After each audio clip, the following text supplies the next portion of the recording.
One of the most important skills that are learnt from the beginning of school is the ability to read, to make meaning from text and learn through reading. But what happens to a student when they have a learning difficulty or disability in reading and comprehension? What options are available to ensure that they don't slip through the cracks of the education system and are left behind? A reading difficulty is a deficit in processes relating to decoding, phonetic knowledge, word recognition, and comprehension. It seems simple. Let's teach every student in grade 1 exactly how to decode words, how to understand phonetics, how to recognize words, and how to comprehend. The problem is that for a long time we've believed that reading is a naturally acquired skill and that we don't need to explicitly teach how to read. But by that theory we create a wait to fail model where we wait until we notice that a student is falling behind before we intervene. The issue here is that for students who have learning difficulties in reading, the cost of waiting until later years to identify a reading difficulty is far too great. Research suggests that delayed development of reading skills affects vocabulary growth, leads to missed opportunities to develop comprehension strategies, and alters the student's attitudes and motivation to read. And if that's not bad enough, children who exhibit qualities of being a poor reader by the end of their first year of primary school almost never acquire average level reading skills by the end of primary school. So why have we not always taught explicit phonics instruction?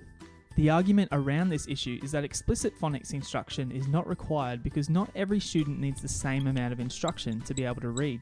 And it's true, some students will come to their first year of primary school already having a strong ability to read. But for students with reading difficulties, being taught the foundations of reading is essential. Under the Disability Standards for Education, the Australian curriculum legislates that teachers are to ensure that all students with a disability are able to participate in the Australian curriculum on the same basis as their peers, through rigorous, meaningful and dignified learning programs.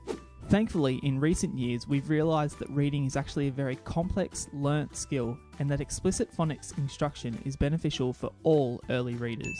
A team of researchers in Scotland took 300 primary age students from a low socio-economic area and put half through an explicit phonics program and the other half through a traditional phonics program for 20 minutes a day over 7 years. They found that by grade 7, the explicit phonics students were 3 years and 6 months ahead of their average reading age and 7 months ahead of the students who learnt the traditional way.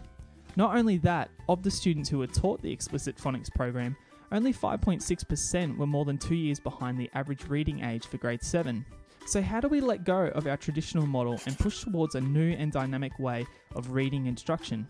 Schools have begun to adopt the 3-tier RTL model, starting early intervention for at-risk of failing readers. This model involves the explicit instruction of the 5 areas or pillars of reading: phonological awareness, phonics, fluency, vocabulary, and comprehension. The first tier of the model is providing clear, explicit instruction of the 5 reading areas to the whole class. Tier 2 intervention offers a more intensified emphasis in smaller groups of students who are at risk of failing. And if the first 2 tiers aren't successful, then the student is placed into Tier 3, where they are provided with one-on-one intensive reading instruction. The RTL model enables a full initial screening process for all students, including measures which are highly predictive of later reading ability.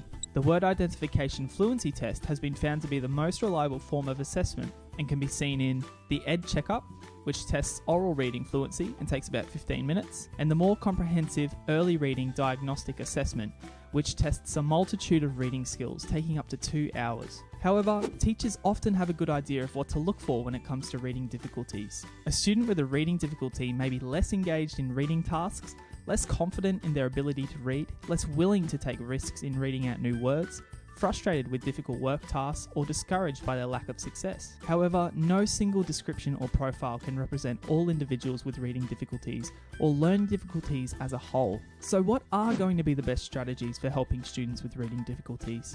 Strategies need to focus on decoding, increasing fluency, and improving comprehension. Our aim is to help students read to learn. For students to decode the text they are reading, they need to understand how the letters and sounds work. So use a phonics alphabet chart along with phonemic games and exercises.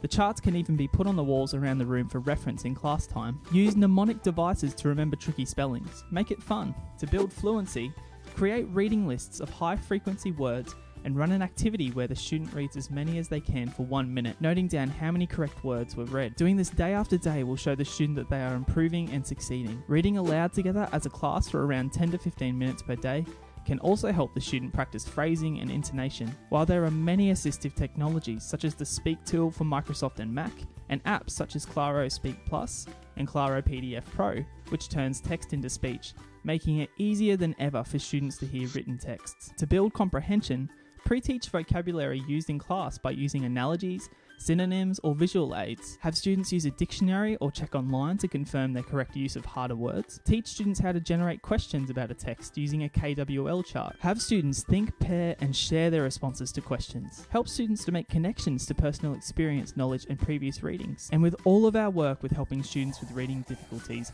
context is key. We need to contextualize our instruction to the content they are learning, allowing students to transfer their new reading skills to other learning situations. With early intervention and hard work, we can stop students with reading difficulties being left behind in our schools.